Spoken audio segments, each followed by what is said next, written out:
Good morning, dear all. This is the fourth part of Narmada Assistant Engineer question paper. We have already completed up to question number 250. So now we will be doing from question number 250 to 300. So let's do it. Question number 251. As elastic limit increases, tensile strain. So this is the question from stress strain curve. We know that this is the stress strain curve. This is the stress. This is strain, and this is stress part. Now, and this is the stress strain curve for mild steel. So what it has been asked, as elastic limit reaches.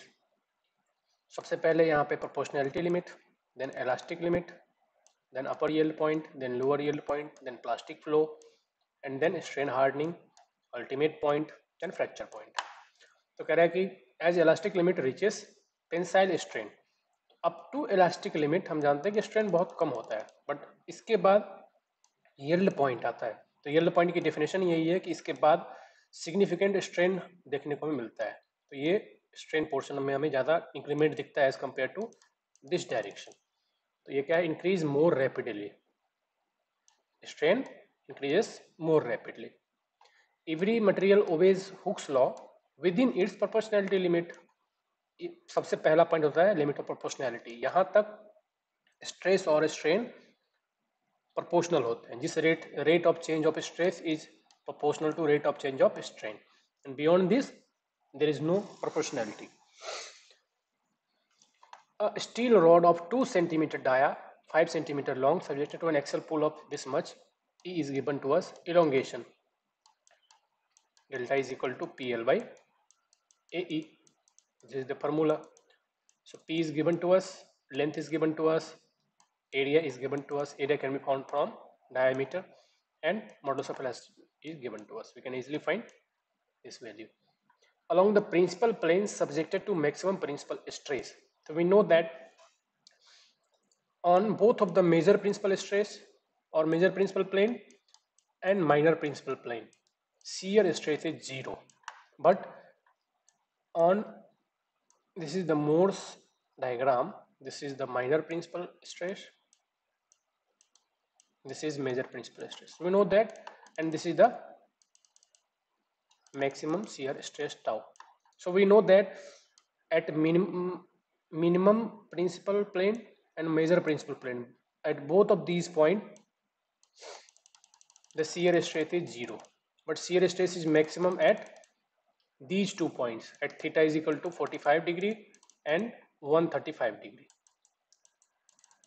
But at the maximum at the plane when shear stress is maximum, ये जरूरी नहीं है कि principal stress भी और stress भी, normal stress भी minimum हो या मैक्सिमम हो या जीरो हो. It is not necessarily.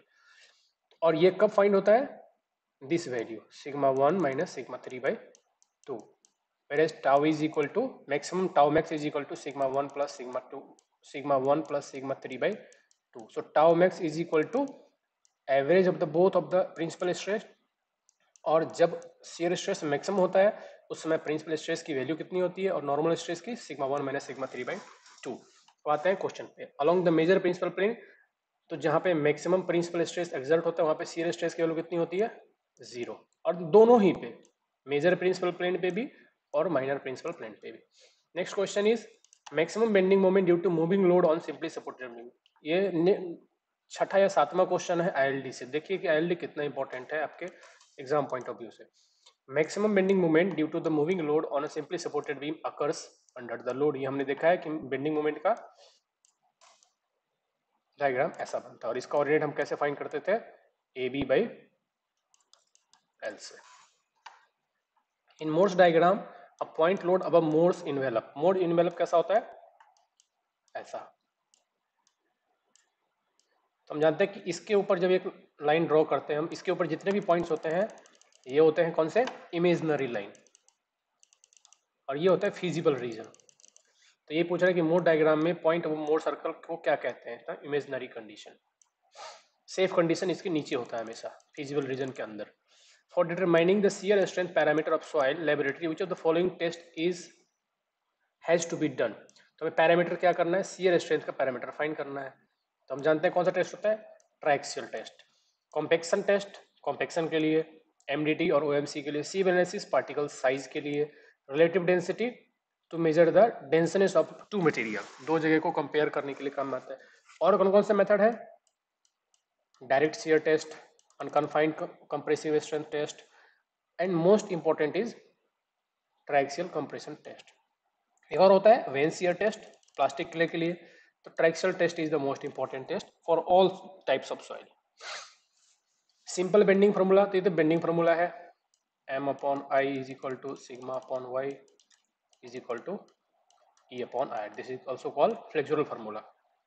When a rectangular beam is loaded transversely, ये rectangular beam है, इसको vertically load किया गया है, maximum compressive stress develops on. तो ये हम जानते हैं कि maximum compressive stress कहाँ पे होगा, ये न्यूट्रल एक्सिस का जोन है, डाउन जो न्यूट्रल एक्सिस से नीचे का है वो टेंसाइल जोन है, और न्यूट्रल एक्सिस से जो ऊपर का है वो कंप्रेसिव जोन है। तो क्या कह रहा है, टॉप फाइबर में। तो ये हमेशा मैक्सिमम कहाँ, और इसका स्ट्रेस डायग्राम कैसा होता है, और ये स्ट्रेस पूछा है, कंप्रेसिव स्ट्रेस पूछा है, तो स्ट्रेस डायग्राम कैसा होता है,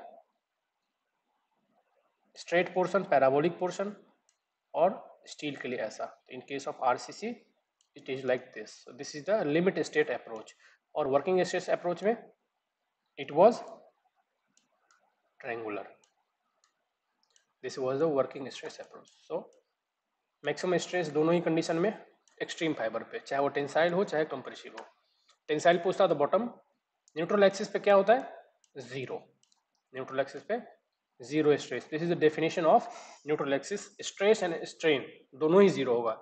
स्ट्रेन डायग्राम कैसा होता है, इस तरह का, स्ट्रेन भी मैक्सिमम यहाँ पे होगा और यहाँ पे होगा, स्ट्रेन भी मैक्सिमम टॉप फाइबर पे ही होगा, एंड न्यूट्रल एक्सिस पे जीरो होगा। So this is the definition of neutral axis. Next question is, in a shaft, shear stress intensity at a point is not inversely proportional to the distance, directly proportional to distance from the axis, inversely proportional to the polar moment of inertia. तो ये हम question कैसे कर सकते हैं, simply by using torsion equation. Torsion equation में हमें मिलता है कि ये सभी के प्रोपोर्शनल है, ये सभी के, ये मतलब ये सारे ऑप्शन सही हैं। हम टॉर्सन इक्वेशन देखते हैं आपको। तो चलिए, टॉर्सन इक्वेशन कहाँ है, टॉर्सन इक्वेशन हम जानते हैं। टॉर्सन इक्वेशन कभी भी आप फंस जाओ तो टॉर्सन इक्वेशन को सिंपली लिख लो, जैसे बेंडिंग फार्मूला है वैसे टॉर्सन फार्मूला है, आप किसी भी क्वेश्चन में नहीं फंसोगे। टॉर्सन इक्वेशन क्या कहता है, shear stress by radial distance is equal to torsion by polar moment of inertia is equal to shear modulus angle of twist divide by length. तो अब देख लीजिए किसके प्रोपोर्शनल है, शियर स्ट्रेस पूछ रहा है, शियर स्ट्रेस इंटेंसिटी टाउ किस किसके प्रोपोर्शनल है और किसके इनवर्सली प्रोपोर्शनल है। तो डायरेक्टली प्रोपोर्शनल है डिस्टेंस फ्रॉम द रेडियस, इसको जब यहाँ पे मल्टीप्लाई करेंगे तो ये डायरेक्टली प्रोपोर्शनल आ जाएगा। Inversely proportional to the polar moment of inertia, तो हम देख सकते हैं कि जे यहाँ पे इनवर्सली प्रोपोर्शनल है। Directly proportional to the applied torque, ठीक है, डायरेक्टली प्रोपोर्शनल है। Inversely proportional to the distance from the axis, axis से इसके लिए कोई रिलेशन नहीं होता है, ये रेडियल डिस्टेंस के लिए होता है हमारे पास आर, ठीक है। चलिए, तो ये ऑप्शन हमारा हो गया। नेक्स्ट है, a shaft is 9 metre long, selected to a torque of 30 metre, 3 metre distance from either end, the reaction torque at the nearer end will be. ये भी सिंपल हमारे इस फॉर्मूले में पुट कीजिए आप, आपको आंसर मिल जाएगा 20 टन पर metre. Next is, beam of uniform strength are preferred to those uniform section because of the economic for. देखिए ये कंसेप्ट बहुत इंपॉर्टेंट है, कह रहे हैं कि बीम ऑफ यूनिफॉर्म स्ट्रेंथ, हमने यूनिफॉर्म स्ट्रेंथ की बात की थी अभी जस्ट पिछले वाले वीडियो में। Uniform strength means bending strength is same throughout the length of the beam, हर एक सेक्शन पे, हर एक क्रॉस सेक्शन पे बेंडिंग स्ट्रेस सेम होगा। This is the concept of uniform strength. अब कह रहे हैं कि ये प्रेफर क्यों होता है, those uniform section, uniform section में we are following uniform section, that means section dimension is not changing. तो ये क्यों प्रेफर होता है, because these are economical for. तो ये कंडीशन यूनिफॉर्म स्ट्रेंथ का कंसेप्ट कहाँ पे ज्यादा इकोनॉमिकल होता है, लार्जर स्पैन में। Why, because we can save much material for a larger span, that's why this concept is more useful or more economical for larger span. In shorter span we cannot save that much material, but the cost of framework will be very much, cost of skilled personnel will be very much, that's why we use this concept for larger span only.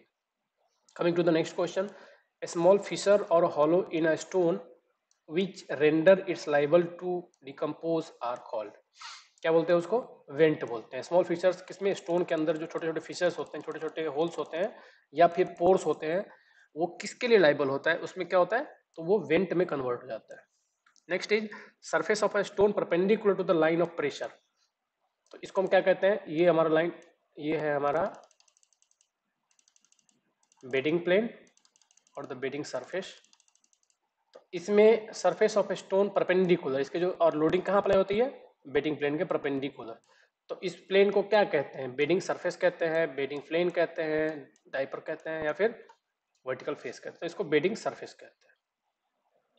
Bedding plane क्या होता है? अब इसी surface को जब हम एक plane में कन्वर्ट कर देते हैं, एक प्लेन बोलते हैं कि ये X plane, Y plane, Z plane है, उसको हम बेडिंग प्लेन कहते हैं. The approximate percentage of calcium oxide in a fat lime. तीन प्रकार का लाइम होते हैं, फैट लाइम, पुअर लाइम और हाइड्रोलिक लाइम. तो फैट लाइम में इम्प्योरिटी बहुत कम होता है, लेस देन 5%. इसमें CaO की अमाउंट, कैल्शियम ऑक्साइड का अमाउंट बहुत ज़्यादा होता है. फैट लाइम को किसके लिए यूज़ करते हैं? प्लास्टरिंग के लिए. हाइड्रोलिक लाइम में 30% के आसपास इम्प्योरिटी होता है, उसको हम किस लिए यूज़ करते हैं? मोर्टार के लिए या फिर मेशनरी वर्क के लिए. और पुअर लाइम में 60% के आसपास इम्प्योरिटी होता है, 50 to 60%. The lime is called, और इम्प्योरिटी में क्या होता है? क्ले. इम्प्योरिटी में क्ले होता है. The lime is called poor lime when percentage of clay. अभी देखिए आ गया, अगर 30% से ज्यादा इम्प्योरिटी है तो उसको हम पुअर लाइम बोलेंगे. इम्प्योरिटी में क्या? क्ले रहता है. The weight of the glass seat used for a panel. जो पैनल के लिए हम ग्लास सीट यूज करते हैं, तो ये तो रटने वाली चीज है. इसके लिए कितनी वेट होनी चाहिए, मतलब इसकी डेंसिटी कितनी होती है? It should be more than 7.5 kg per meter square. So per unit area, the weight should be more than 7.5 kg. Nominal thickness of glass available in market ranges in between. Nominal thickness कह रहा है कि nominal thickness कितना होता है glass का जो market में अवेलेबल है? तो ये होता है 3 to 6.3 mm. ये भी रटने वाली चीज है, इसमें कुछ बताने को है नहीं. हाँ, ग्लास किससे बनता है ये हम जान सकते हैं. It is made of mainly silica. Silica कहाँ से? सैंड से. और सोडा यूज होता है इसमें. Following plastic material use to make the building floor less susceptible to wear and tear. हम ऐसा कौन सा मटेरियल यूज कर सकते हैं हमारे बिल्डिंग में जिससे कम वियर एंड टीयर का फेनोमेना हो? तो हम PVC, पॉलीविनाइल क्लोराइड और पॉलीइथिलीन यूज कर सकते हैं. Plastic material that exhibit excellent fatigue resistance is. Fatigue means ऐसा लोड जो साइक्लिक लोडिंग की तरह बिहेव कर रहा है, लग रहा है हट रहा है, लग रहा है फिर हट रहा है, फिर एक्ट हो रहा है फिर हट रहा है. इस प्रकार के जो लोडिंग के लिए कौन सा मटेरियल सबसे बेस्ट माना जाता है? तो HPDEN, LDPE out of these 3. In mild steel carbon percentage. Mild steel में कार्बन परसेंटेज कितना होता है? 0.15 to 0.25%. 0.15 किस में होता है? रॉट आयरन में. और कास्ट आयरन में 25% से ज्यादा. Next is tensile strength of Kevlar 29 fibre. FRP में 3 प्रकार के फाइबर्स यूज होते हैं, कार्बन फाइबर, केवलार. तो इसमें से जो केवलार होता है वो सबसे नीचे आता है. केवलार का जो स्ट्रेंथ होता है वो 2860 megapascal. Carbon fibre, glass fibre और केवलार. तो कार्बन फाइबर का स्ट्रेंथ सबसे ज्यादा माना जाता है, केवलार का सेकंड नंबर पे और ग्लास फाइबर का मिडिल पे. तो ये फाइबर्स होते हैं जिससे मिलकर एक फाइबर रेनफोर्स्ड प्लास्टिक सीट बनाई जाती है. इसको हम जनरली रेट्रोफिटिंग में यूज करते हैं currently, but we are trying to use this seats as a replacement of steel in RCC. Ceramics can easily withstand in high temperature because between. Ceramics क्या होता है? प्योर क्ले से मिलकर बनता है, क्लेली सब्सटेंस और क्लेली वेयर, जिसको हम बोलते हैं सेरामिक्स. तो ये हाई टेम्परेचर भी सह सकता है और इसके लिए रेंज है 400 टू, और इसके हाई रेंज में क्या होता है? ये वेट्रीफाइड हो जाता है. Density of aluminium. एल्यूमिनियम की डेंसिटी 2.7 ग्राम पर सेंटीमीटर क्यूब. स्टील की कितनी होती है? 7850 kg पर metre cube. Specific gravity of fly ash. Fly ash हमें पता है कि फर्नेंस के नीचे से मिलता है. Class A fly ash, class F fly ash. तो इसकी स्पेसिफिक ग्रेविटी 2.123 होती है. Specific gravity means it is 2.1 और 3 point heavier than the water. Tensile strength of timber parallel to fibre. याद रखिए, जब टिम्बर की बात आती है पैरेलल टू फाइबर हमेशा स्ट्रॉन्गेस्ट होता है एज कंपेयर टू परपेंडिकुलर. तो it is strongest, timber is strongest in the direction parallel to the fiber direction. So in this case range of the strength is tensile strength is in range of 80 to 90 megapascal. As per BIS 10771957 minimum crossing strength of any brick should be greater than 3.5. First class के लिए हम जानते हैं 10 megapascal, second class के लिए 7 megapascal, third class के लिए 5.5 megapascal. ये स्ट्रेंथ याद रखिए. साथ में इसका वाटर एब्जॉर्प्शन कैपेसिटी भी याद रखिए 20%, 22.5% और 25%. ये क्वेश्चन बहुत इंपॉर्टेंट है, कई बार आता है. तो कंप्रेसिव स्ट्रेंथ और वाटर एब्जॉर्प्शन परसेंटेज ये भी याद रखिए. And for any soil it should be greater than 3.5 megapascal. Yes. Next question is 278. For M20 grade of concrete has following proportion of the ingredient of cement. So we know that the grade of M20 is, this is a very simple question. For M25 1:2. Mortar used for construction work in waterlogged areas exposed position in the proportion of. So mortar used whenever our structure is waterlogged, then it should be 1:3 ratio. Indentation on the brick provided to form a key. हम जानते हैं कि brick है, इसके ऊपर हम यहाँ पे ग्रुप बनाते हैं जिसको हम बोलते हैं frog.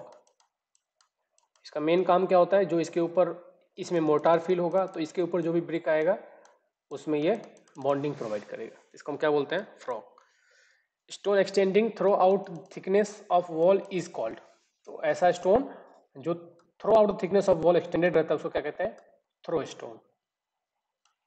Masonry built of carefully dredged stone and having very thin joint is termed as aslar masonry. Asal masonry is the superior quality of masonry as compared to rubble masonry.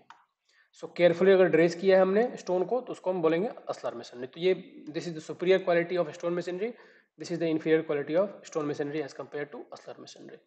And masonry line connecting projecting edge of all the trade and parallel to the slope of the stair is termed as नोजिंग line. नोजिंग line किसको बोलते हैं कि ये हमारा trade है, ये हमारा सीढ़ी का स्टेप है और ये इसका दूसरा स्टेप है, ये दूसरा स्टेप है. तो हम क्या करते हैं, यहाँ पे एक प्रोजेक्शन बना देते हैं, extra projection portion on this trade portion. This is called नोजिंग. कुछ पोर्शन इसका प्रोजेक्शन बाहर निकला होता है इसके ट्रेड से, तो ये हमेशा ट्रेड से निकला होता है, याद रखिएगा. इसको क्या बोलते हैं, नोजिंग लाइन. सेमी सर्कुलर और V shaped recess formed in board और piece of wood is termed as. ये ग्रुप बोलते हैं इसको. Next is vertical face of door और window opening which support the frame is called. Vertical face of door और window, door और frame का जो वर्टिकल फेस होता है, वर्टिकल ओपनिंग, तो ये हमारा ओपनिंग है किसका, डोर या विंडो का. तो कह रहे हैं वर्टिकल फेस ऑफ डोर और विंडो. वर्टिकल फेस मीन्स ये फेस और ये फेस, और ये किसको, जो ये फ्रेम को सपोर्ट करता है, इसमें हम जिसमें हम फ्रेम लगाएंगे इस पोर्शन को क्या कहते हैं, जैम्ब कहते हैं. और पोस्ट किसको बोलते हैं, होल्ड फास्ट, जो हमारे फ्रेम के अंदर लगा होता है, जो इसके अंदर फिक्स करने के लिए होता है. तो minimum number of hold fast भी पूछते हैं कई बार, तो याद कर लीजिए. डोर के लिए minimum number of hold fast 3 होता है और विंडो के लिए हमेशा minimum number of hold fast is 2, जो फिक्स करने के लिए होता है वॉल में. मैक्सिमम बल्किंग ऑफ सैंड, ये पता है किस में होता है, फाइन सैंड में होता है. और maximum bulking that means volume increase. Bulking क्या होता है, volume increase in sand upon water increment. Water content जब इंक्रीज करेंगे तो हमें वॉल्यूम इंक्रीज कितना मिलता है, 30 to 40%. Maximum volume can be attained at this level 5% level and it can move up to 30 to 40% volume increase. So जब भी हम वॉल्यूम मैचिंग अगर कर रहे हैं तो इसके लिए हमें अलाउंस को काउंट करना होता है, बट वेट मैचिंग में हम इसको काउंट नहीं करते हैं. But whenever we are doing volume matching तो हमें इस बल्किंग ऑफ सैंड को कंसीडर करना पड़ेगा, अदरवाइज हमारा जो मिक्स होगा वो रिचर बन जाएगा. जो पहले 1:1:2 का होना चाहिए था और 1:2 मान लो सपोज 1:8.2/2 का ऐसा बन जाएगा, तो मिक्स हमारा रिच बन जाएगा क्योंकि उसमें एक्चुअल में सैंड अमाउंट कम हो जाएगा जो हम जितना हमने प्रोवाइड किया. Next question is form of stripping time for beams of it. तो यह 456 का डायरेक्ट क्वेश्चन है. तो मैक्सिमम स्ट्रिपिंग टाइम पूछ रहा है। बीम सॉफिट के लिए हम जानते हैं 24 आवर्स होता है वर्टिकल फ्रेमवर्क को रिमूव करने के लिए। बीम के लिए 4 मीटर तक 4.5 मीटर तक 7 days 21 days 7 days and 14 days होता है। 4.5 मीटर से अगर ज़्यादा है तो 14 डेज, 7.5 मीटर से कम है 4.7 से कम है 4.5 से तो 7 डेज। स्लैब के लिए 14 to 21 डेज फॉर 6 मीटर इसका रेंज। अगर 6 मीटर से ज़्यादा है 21 डेज, 6 मीटर से अगर कम है तो 41 days. Next is queen post roof truss is suitable for spanning ranging from. तो क्वीन पोस्ट ट्रस का एक टाइप है। It should be provided whenever range is span range is between 9 metre and 13.5 metre. इसके लिए हम कौन सा provide करते हैं? King post trust. 6 से लेकर 9 में किंग पोस्ट ट्रस्ट।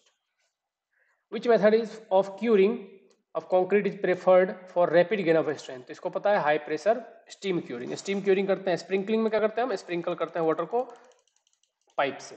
मेम्ब्रेन में क्या करते हैं हम? उसके ऊपर एक मेम्ब्रेन लगाते हैं to prevent the loss of moisture from the concrete. Infrared radiation curing, ये मुझे पता नहीं कौन सा क्यूरिंग है। Next is Rann of Kutch lies in the seismic zone. ये तो डायरेक्ट क्वेश्चन है कि रन ऑफ कच्छ हमारे इंडिया का गुजरात के का ये सबसे बड़ा डिस्ट्रिक्ट है run of Kutch, Kutch district. तो ये रन ऑफ कच्छ किस जोन में आता है? तो ये तो याद करने वाली वैल्यू है। और जोन 5 में, क्योंकि हम जानते हैं कच्छ और भुज में जो अर्थक्वेक आया था और ये जोन 5 के अंदर आता है। और जोन 5 के लिए एक और रिक्वायरमेंट है कि इसकी इंटेंसिटी कितनी होनी चाहिए? 9 से ग्रेटर होनी चाहिए। द रिचर स्केल पे इसकी इंटेंसिटी हमेशा 9 से ज़्यादा होता है, तभी वो जोन 5 के अंदर आता है। Next is intensity of earthquake Richter scale. ये देखो यहाँ पे क्वेश्चन आ गया फिर से। नेक्स्ट क्वेश्चन वही है, 9 से ज़्यादा है तो ये जोन 5 में आएगा। Richter scale intensity of earthquake को मेजर करता है, ये भी याद रखिएगा। A watertight enclosure from which water is pumped to expose the bed of the water of body in order to permit the construction of a pier or other। हमने ये पढ़ा था कोफर डैम होता है। कोफर डैम का काम क्या है? पहले हम इसको कंस्ट्रक्ट करते हैं चारों तरफ जिसमें हमें वर्क करना है, फिर बाद में इस वाटर को पंप करते हैं बाहर। जनरली कोफर डैम स्टील का बना होता है। High turbidity of water can be determined by. तो हाई टर्बिडिटी अगर है तो हम बेलिस टर्बिडिटी में यूज करेंगे, और जैक्सन टर्बिडिटी लो टर्बिडिटी के लिए यूज करेंगे। Maximum acidity in water will occur. तो ये पता है, हमने बताया था 7 हमारा न्यूट्रल है, 14 हमारा मैक्सिमम बेसिक है और 0 हमारा एसिडिक है। एसिडिक होगा ये अल्कलाइन होगा। तो ये पूछ रहा है मैक्सिमम एसिडिक कौन सा होगा? तो 0 ही वैल्यू हो सकती है। तो ये हमें कंपेयर करना है यहाँ पे। 14 is the most alkaline value, 7 is the neutral value. 2, अच्छा अगर हमसे पूछे कि 2 और 7 कितना अल्कलाइन है या कितना एसिडिक है, या 7 या 14 कितना अल्कलाइन है नेचर में, कितना टाइम्स। तो हम इसे, ये क्वेश्चन भी कई बार पूछता है इसलिए मैं बता रहा हूँ आपको कि वैल्यू में 1 का अंतर 10 रेज़ टू पावर n के अंतर के बराबर होता है। दैट मीन्स अगर कोई वैल्यू, अगर हम 2 और 3 को कंसिडर करें तो 3 इज 10 टाइम्स बेसिक देन 2 और 2 इज 10 टाइम्स एसिडिक देन 3। तो अगर हम 2 और 4 के बीच में कंपेयर करना होगा तो ये 100 टाइम्स हो जाएगा, 10 रेज़ टू पावर 2।